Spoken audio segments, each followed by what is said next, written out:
നമ്മുടെ എക്സാമിന് ഏറ്റവും ഇമ്പോർട്ടന്റ് ആയിട്ടുള്ള ടോപ്പിക് ആണ് റാങ്ക്സ് ആൻഡ് ഇൻഡെക്സ് എന്ന് പറയുന്നത് അല്ലെ. അപ്പൊ ഓരോ റാങ്ക്സ് ആൻഡ് ഇൻഡെക്സിലും ഇന്ത്യയുടെ പൊസിഷൻ എത്രയാണ് എന്നുള്ളത് എക്സാമിന് സാധാരണയായി കണ്ടുവരുന്ന ഒരു ക്വസ്റ്റ്യൻ ആണ്. അപ്പൊ നമുക്ക് ഇപ്പോൾ ചേഞ്ച് വന്നിട്ടുള്ള കുറച്ച് റാങ്ക്സ് ആൻഡ് ഇൻഡെക്സുകൾ വേഗം നോക്കാം.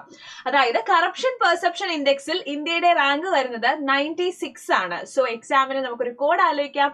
No no no no no after 6 is okay. അതായത് നമ്മൾ ഒരു ഗവൺമെന്റ് ഓഫീസിൽ പോയി കൈക്കൂലി കൊടുക്കാൻ നോക്കുമ്പോൾ അവരെന്താ പറയാ, അയ്യോ no no no no no അല്ലെ. നോ നോ നോ എന്ന് പറയുമ്പോൾ 9 എന്ന് കണക്ട് ചെയ്യാം. No no no no no after 6 നൈസിൽ ആഫ്റ്റർ 6 കൊണ്ടു തന്നാ മതി എന്നാലേക്കാം. No no no no no after 6 is okay.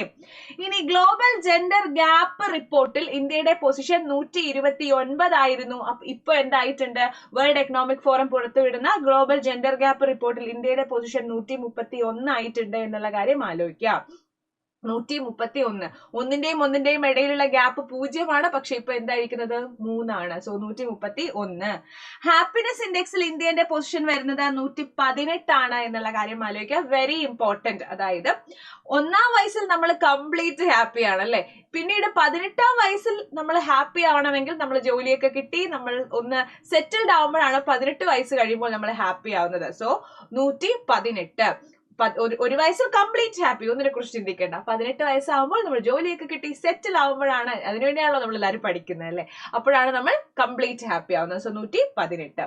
Press freedom ഇൻഡെക്സിൽ ഇന്ത്യന്റെ rank വരുന്നത് 151.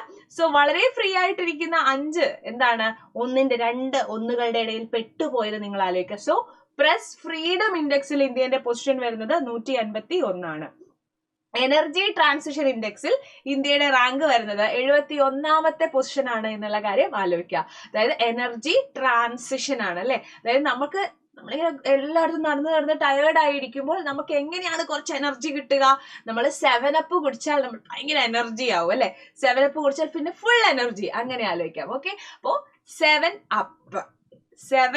up അല്ലേ. അപ്പൊ 71 ആണ് നമ്മുടെ ഇന്ത്യയുടെ റാങ്ക് വരുന്നത്. സോ എല്ലാവർക്കും താങ്ക് യു.